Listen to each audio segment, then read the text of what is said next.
the landscape of college football, Kirk, some of the strong powers at the top, it's hard to get into that room these days.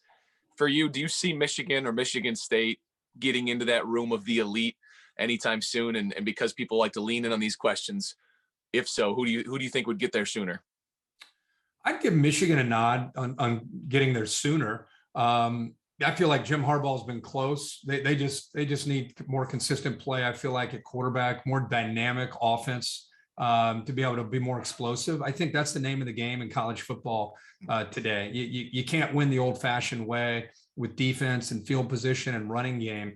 You got to be dynamic. And I know Josh Gaddis, as the OC, is trying to take them in that direction.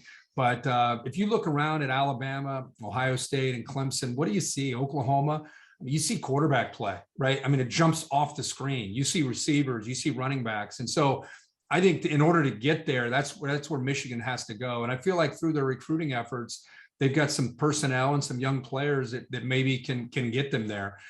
With Michigan State, with Mel, I mean, they're still starting back from ground zero and trying to build themselves back up. There were moments last year, even in the middle of a global pandemic, that showed you, I think, signs of things to come. Kind of a hard nose.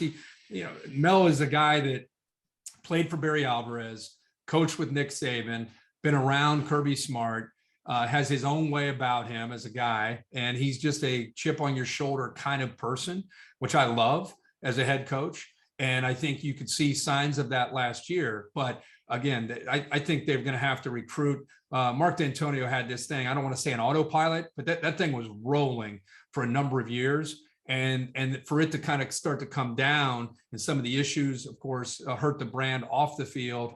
And I feel like they're just starting to kind of get things back up and going. So I'm not saying they can't get there. I'm just saying I think the work ahead of them is more significant than what they're facing in Ann Arbor.